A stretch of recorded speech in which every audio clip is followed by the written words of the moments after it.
Bhojpuri industry क्यों कहा जाए? भोजपुरी की सीक्रेट इंडस्ट्री कहा जाना सही है। या तो माफी चाहूंगा अपने शब्दों के लिए, ये सॉफ्ट पॉर्न इंडस्ट्री है। आप समझ रहे मेरी बात? ये भोजपुरी इंडस्ट्री कैसे हो सकती है? हमारा कल्चर नहीं है वो। हमारा कल्चर माँ बहन की बेटियों को नहीं हमें सिखाया जाता। हमारे यहाँ 12 महीने होते हैं, महीने के हिसाब से गीत है। हमारे यहाँ लिटरेचर इतना स्ट्रॉन्ग है हमारा। तो नॉर्मल एक आर्टिस्ट हूँ, तो मेरा किसी को नाम लेना, वो लोग बड़े लोग हैं, वो लोग तो क्या पता ना, ऐसे ना लाइव आके ना जान से मारने की और क्या क्या धमकी देते हैं। उन लोगों के बारे में मैं नहीं चाहता कि कुछ बोलूं। प्रणाम, बिहार तक देख रहे हैं आप और मैं हूं मानसी। आज हमारे साथ मौजूद हैं एक कलाकार और एक डायरेक्टर जिन्होंने फिल्म बनाई है जिसका नाम है बैकुंठ, जो आधारित है मुंशी प्रेमचंद की कहानी कफन पर। तो बहुत बहुत स्वागत है वन्या और विजय। सबसे पहले विजय, हम जानना चाहते हैं कि ये जो फिल्म है बैकुंठ, आपने इसके लिए कफन का जो बैकड्रॉप था, आपने कफन के बारे में क्यों सोचा कि कफन को आप इस तरीके से एक फिल्म में जो है वो लेकर आए? मानसी जी, सबसे पहले आपको प्रणाम और धन्यवाद कि आपने मौका दिया मुझे, और बिहार तक के सभी दर्शकों को मेरा प्रणाम। कफन ही क्यों? क्योंकि मैं जिस पृष्ठभूमि से आता हूँ, जो मेरा गांव, जो मेरी मिट्टी, जहाँ मैं बहुत ही छोटे से एक सामान्य से गांव से, बिहार छपरा जिला के बनियापुर धनुपुर दनगढ़ा के छोटे से गांव से हूँ। वहां पर जो भोजपुरी, जो कहानी, जो किरदार है, और हमारे भाषा की जो सिनेमाएं बनती हैं भोजपुरी इंडस्ट्री में, वो और उनके गीत संगीत, वो अंदर ही अंदर ना बहुत तकलीफ देते हैं, लाइक कि वो हमें बहुत बहुत अजीब सा, गंदा सा महसूस होता है ना, जब हमारे यूपी बिहार को ऐसे प्रेजेंट किया जाता है। मतलब अच्छे अच्छे लोग हैं हमारे पास, लेकिन हम एक, उन लोग हैं, वो लोग एक अलग तरीके के लोग हैं, उनका अपना एक तरीका है। तो हमें लगता था कि कहानी के माध्यम से, ऐसी कहानी जिसमें किरदार हो, ऐसी कहानी जिसमें गीत जो उसके हो, वो कोई भी सुन सके, घर में फैमिली में बैठा कोई भी सुन सके, और भोजपुरी उसका नाम ना रहे। क्योंकि वो एक मेरी पीड़ा है कि मैं अपने यहाँ का होके, भोजपुरी भाषी होकर, मैं फिल्म में एज एन एक्टर, मैं खुद भी और मेरे सारे पूरी टीम के लोग भोजपुरी नहीं बोल रहे हैं, बिकॉज की वो डर है कि कहीं उसे भोजपुरी सिनेमा का वो लेवल ना लग जाए, वो धब्बा ना लग जाए। तो और उसमें कहानी का, और मुंशी जी की कहानी का फल, मुझे नहीं लगता कि इस पूरे अपने समाज में जो सिनेमा की स्थिति है, जो सिनेमा के अंदर किरदारों की स्थिति है, जो गीत संगीत की स्थिति है, वो कफन से अच्छी कोई कहानी है जो बता पाए। या कफन एक बहुत अच्छी मार्मिक कहानी है जो किरदारों की बात कर पाए, जो कहानी में संगीत की बात कर पाए। पूरे फिल्म में गाना जो है भिखारी ठाकुर जी का हमने रखा। हमने बहुत मेहनत की, हमने बहुत रिसर्च किया, और भिखारी ठाकुर के वो पुराने गाने जो 50 साल पहले गाए जाते थे, उन सारे गानों को आज के परिवेश में कितने वो शाब्दिक अर्थ उसके कितने अच्छे हैं, वो हमने दिखाने की कोशिश की है। बहुत बढ़िया विजय। वन्या, मैं जानना चाहूंगी कि आपका एक्सपीरियंस कैसा रहा इस फिल्म में काम करके। आपका किरदार जो रहता है वो काफी इम्पोर्टेंट है, और इसीलिए मैं जानना चाहूंगी कि इस फिल्म से जुड़कर आपको कैसा लगा। नमस्कार मानसी और बिहार तक के सभी दर्शकों को मेरा प्रणाम। बहुत अच्छा अनुभव था। एक्चुअली मुंशी प्रेमचंद जी की कहानी पढ़ पढ़कर हम लोग बड़े हुए, और एक टाइम आया जब उनके पात्रों को जीने का मौका मिला तो मुझे बहुत खुशी हुई। तो मेरा अनुभव तो बहुत अच्छा रहा। शूट भी बहुत अच्छे से हुआ, और बहुत चैलेंजिंग शूट था। गांव में जाके रात में 3 बजे 4 बजे रात में जाके शूट करना चैलेंजिंग था, थोड़ा डिफिकल्ट भी था, बट अच्छा भी लगा। और रिजल्ट इतना बढ़िया आया है, सभी लोग इतना पसंद कर रहे हैं, तो कि मैं तो बहुत ज्यादा खुश हूँ। मैंने देखा कि आप जो थे उपले, जो गोबर के उपले होते हैं वो भी कर रही थी आपने, मतलब घास सर पर लेकर जा रही थी। तो हाँ। मैं जानना चाहूंगी कि आप बिहार से हैं, तो आपने कभी अपनी रियल लाइफ में कभी कुछ ऐसा किया था जो आपने मतलब पर्दे पर किया है? एग्जैक्टली। एक्चुअली क्या होता है ना, कुछ चीजें भगवान पहले से कुछ इंस्ट्रक्ट कर रहे होते हैं, मुझे ऐसा लगता है। जी मैं जब जी जी बचपन जी। में बिहार जाती थी, अब एक्चुअली मेरा बर्थ प्लेस बिहार है, मैं मधुबनी से बिलोंग करती हूँ। तो गर्मियों की हम्म। छुट्टी में जब पापा लेके जाते थे समर वेकेशन में, तो मैं यही छोटे छोटे काम किया करती थी वहां पे। जैसे कोई उपले बना रहा हो या कोई कुछ कर रहा हो, तो मैं उसके साथ लग जाती थी। तो मुझे वो चीज पहले से पता थी, जो कि मुझे कोई दिक्कत नहीं आई, किसी ने मुझे समझाया नहीं है, मैंने अपने आप कर लिया। तो मेरे लिए कोई डिफिकल्ट नहीं था उपले बनाना। एंड जो भी गांव का माहौल है, मैंने बहुत अच्छे से ऑब्जर्व किया था बचपन में, वो मेरे फिल्म में काम आ गया। दूसरी बात ये वन्या की आपको मतलब एक्टिंग ही करनी थी, ये आपको कब रियलाइज हुआ? और मतलब आपने एक ऐसी फिल्म की है जिसका अर्थ बहुत ही अच्छा निकल कर आ रहा है, तो ऐसा भी आप कह सकते हैं कि आपने एक्टिंग तो की, उसके साथ साथ हम ये भी कह सकते हैं आपने एक सार्थक एक्टिंग करने की कोशिश की है। तो एक्टिंग जो आप करने की आपकी जो इच्छा थी वो आपको कैसे मतलब हुआ कि आपको एक्टिंग करनी ही है? ये बहुत लंबी कहानी है, मैं थोड़ा सा इसको छोटे में कह रही हूँ। एक्चुअली मैं जी। पेंटर हूँ और मैं आर्ट इंस्टीट्यूट से जुड़ी हुई थी, बगल में एनएसडी था तो आना जाना होता रहता था। तो वहां हम्म। से किसी ने मुझे सेलेक्ट किया था एक सीरियल के लिए, मुजफ्फर अली जी का सीरियल था उस टाइम। तो वहां अच्छा। से मतलब मुझे लगा कि ओ माय गॉड, मैं भी एक्टिंग कर सकती हूँ। तो वो स्टार्टिंग था मेरा एक्टिंग का, एक्चुअली वहीं से शुरुआत हुई थी। तो फिर बाद में जाकर मैंने थिएटर किया, क्योंकि एनएसडी में काफी लोग थिएटर कर रहे थे, तो उन लोगों ने मुझे जी। सजेस्ट किया कि अगर तुम अपनी एक्टिंग को और बेहतर करना चाहती हो तो थिएटर करना चाहिए। फिर बहुत सारे प्रोजेक्ट किए, तो बहुत मजा आया। विजय, अगला सवाल मेरा जो है वो आपके लिए है। मुझे ये जानना है कि आपने जैसे वन्या है ये बिहार से जुड़ी हुई है, तो जो बाकी के एक्टर्स थे क्या वो भी बिहार से जुड़े हुए थे? और फिल्म में जो आपने शूटिंग की है वो कहाँ की है? और इसमें और भी जो चीजें हैं, आप जैसे आप बिहार को आगे बढ़ाने की बात कर रहे हैं, मतलब जो उसका पुराना गौरव था उसको वापस लाने की बात कर रहे हैं फिल्म इंडस्ट्री से जुड़ी, तो मुझे ये भी जानना है कि जो आपने म्यूजिक यूज किया या फिर जो डायलॉग्स लिखने वाले कौन लोग थे, क्या वो बिहार से थे क्या नहीं थे? मानसी, लगभग मैंने बताया जैसा कि आपको, इस फिल्म के डायरेक्टर विश्व भानु है, जो कि बरौनी के रहने वाले हैं, बरौनी फ्लैग के रहने वाले हैं।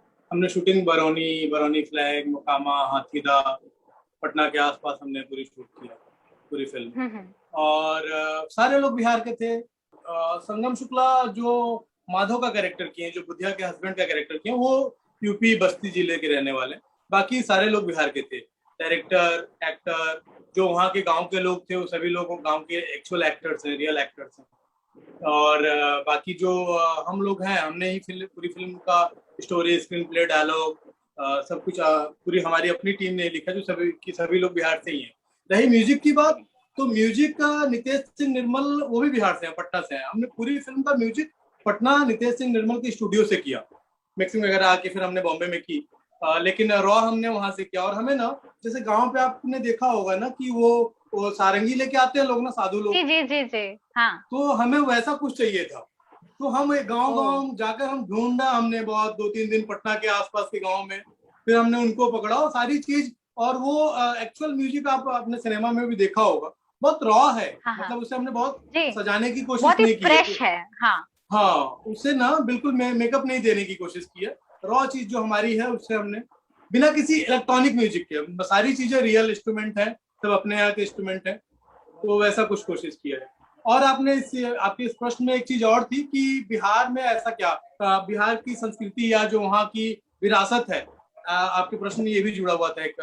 तो मैं वो कहना चाह रहा था कि जैसे साउथ में फिल्में बनती है ना, बाहुबली, हाँ हाँ। साउथ एक रीजन है, ठीक है ना, एक जी। रीजन है, वहाँ सिनेमा बन रही है बाहुबली, और ऐसी सिनेमा बन रही है जो साउथ में भी रिलीज हो रही है, हिंदी में भी हो रही पैन है, इंडिया लेवल पे। पैन पैन वर्ल्ड लेवल पे वो रिलीजिंग मिल रही है। और उसको, जी और तमिल, तेलुगु, मलयालम, कन्नड़, हर एक लैंग्वेज में वो लोग कर रहे हैं। क्या जी हम लोग, बिहार के लोग, मैं इन लोगों की बात नहीं कर रहा हूँ, ये जो अश्लील फिल्में बनाते हैं, सॉरी, ये भोजपुरी वाले, और इन्हें मतलब इनकी अच्छा बात नहीं कर रहा, इनको छोड़ के, जैसे कि क्योंकि इनके पास वो है नहीं, ये इतने पढ़े लिखे नहीं है या पढ़ना नहीं चाहते अच्छा। ये। आपने कहा कि ये भोजपुरी वाले जो हैं वो अश्लील फिल्में बनाते हैं, लेकिन मेरा ये भी सवाल आता है कि विजय, आपने ये फिल्म बनाई बैकवर्ड, आपने क्यों नहीं कोशिश की कि जो इसके डायलॉग्स हैं वो भोजपुरी में ही हो? मतलब वो देखिए, अगर मेरे हिसाब से अगर बोला जाए कि भोजपुरी फिल्म है, ठीक है, आपने बिहार से जुड़ी फिल्म बनाई, लेकिन इसमें भोजपुरी में भाषा का आपने इस्तेमाल क्यों नहीं किया, या फिर कोई और रीजनल लैंग्वेज का इस्तेमाल आपने क्यों नहीं किया? रीजनल लैंग्वेज में भोजपुरी का हम कर सकते थे, लेकिन मैं मन के अंदर भय है, अभी भी मन के अंदर एक डर है कि अगर हमने जी। बताया दुनिया को ऑफिशियली ये फिल्म हिंदी फिल्म है, और गाने इसमें भोजपुरी हैं, टिपिकल भोजपुरी हैं। हाँ, आपने गाने बताया कि भिखारी ठाकुर के हैं ये गाने। जी जी जी जी। हाँ। लेकिन हमने हिंदी फिल्म इसलिए नहीं रखी क्योंकि हमें डर था कि जो अश्लीलता उन लोगों ने पूरे बाजार में पिछले इतने सालों से मचा के रखी है उसमें कहीं हम खो ना जाए, क्योंकि हमारे पास कोई बड़ा एक्टर नहीं था, कोई बड़ा प्रोडक्शन हाउस नहीं था, हम लोग नाटक करने वाले लोग हैं, आप समझ रहे हो, बीइंग आर्टिस्ट। हम लोग हमें ये पता था कि वो ना कहीं हम उनके उसमें रंग में ना रंग जाए भोजपुरी का नाम देकर। तो और मैं आपको वो क्या बात लगता है कि मतलब हाँ, एक मिनट में रोकना चाहूंगा, मैं वो बात कंप्लीट नहीं कर पाया जो साउथ की बात कह रहा था ना। तो हमारे ना बिहार की में इतनी कहानियां हैं, इतना बड़ा इतिहास है कि अगर हम महेंद्र मिश्र के ऊपर कुछ करें, हम सम्राट अशोक और एक से एक लोग हैं चाणक्य, उनके ऊपर ऐसी कोई सिनेमा बनाए जो भोजपुरी में भी रिलीज हो, हिंदी में भी हो, तमिल में भी हो, तेलुगु में भी हो। और हमारे यहाँ अच्छे एक्टर्स हैं, मनोज वाजपेयी जी जैसे, पंकज भैया जैसे इतने सीनियर लोग, इतने अच्छे एक्टर्स हैं। तो वैसा कुछ सोचना चाहिए, वैसा कुछ सिनेमा करना चाहिए जो कि भोजपुरी में बने और साथ में 5 लैंग्वेज में और रिलीज हो, ऑल ओवर वर्ल्ड रिलीज हो। बाहुबली एक हमारे सामने एग्जांपल है एक रीजनल सिनेमा का। तो वैसी रीजनल सिनेमा मुझे लगता है कि बिहार में बननी चाहिए, भोजपुरी में बननी चाहिए।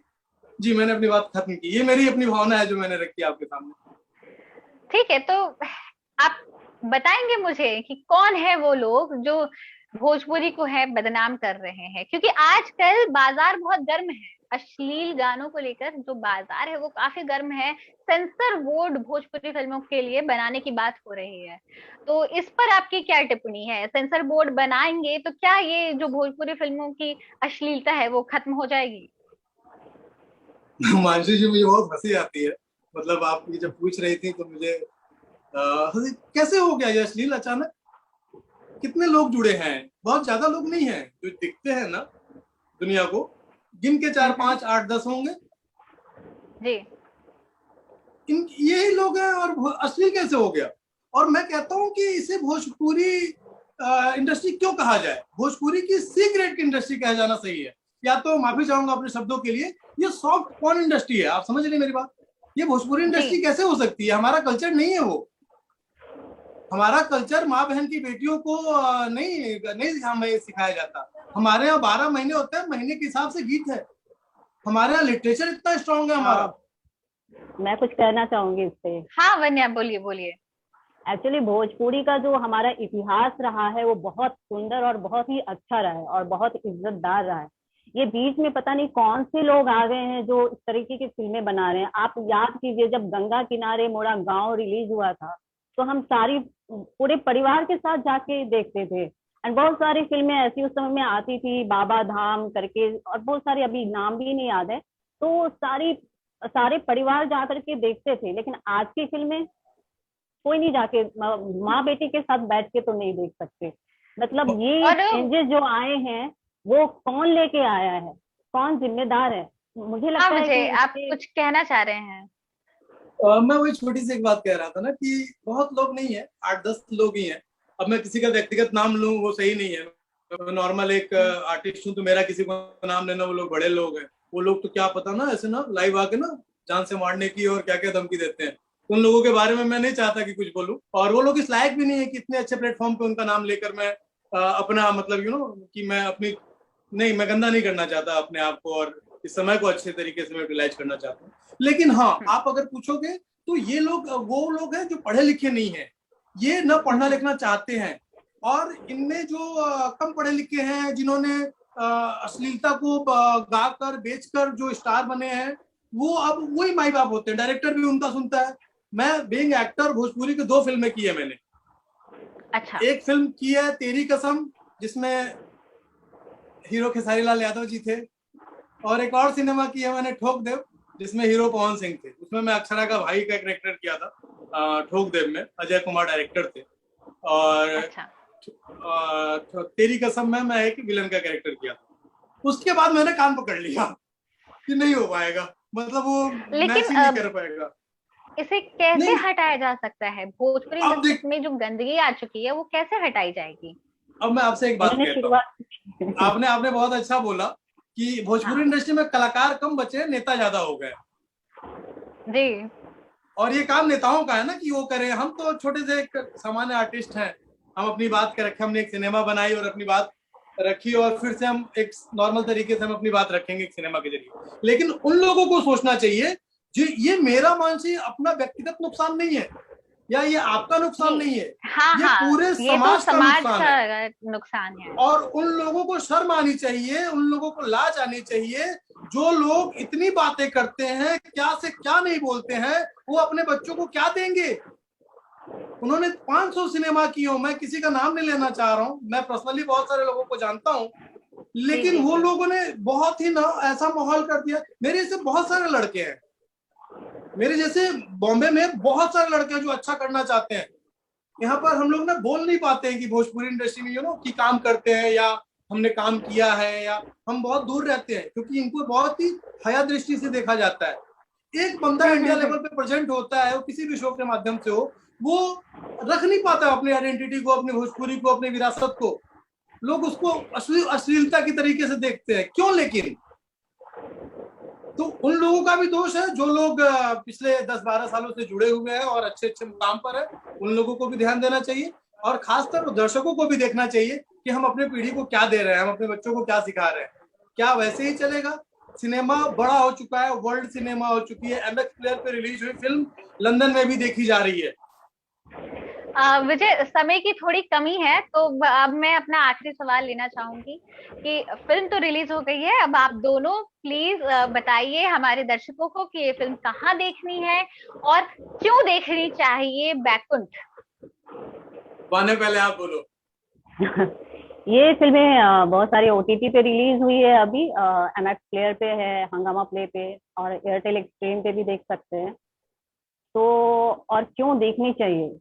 इसलिए देखनी चाहिए कि आज के दौर में जो आपने बताया ना कि कीचड़ कौन साफ करेगा, तो ये विजय जी ने संभाला है बागडोर। ये पहला स्टेप है इनका कि ये ना भोजपुरी, एक्चुअली भोजपुरी नहीं लिया गया इसका, मुझे जहाँ तक कारण ये लगता है क्योंकि ये साहित्य है।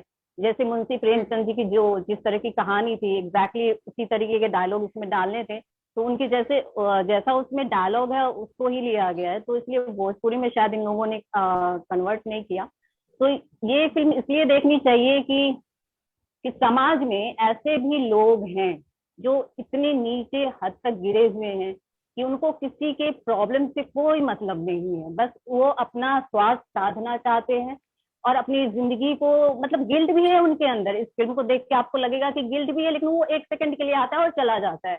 तो ऐसे स्वार्थी लोग बहुत सारे लोग हैं जो विजय, आप समाज अपनी बात जो है ना, विजय आप अपनी बात जल्दी से खत्म करिएगा, हमारे पास ज्यादा समय नहीं बचा है। मुझे लगता है फिल्म इसलिए देखनी चाहिए क्योंकि आप हिंदी लिटरेचर को, आप बिहार की संस्कृति को, बिहार के जो राइटर्स हैं भिखारी ठाकुर, उनको देखने के लिए, उनको सुनने के लिए देखनी चाहिए।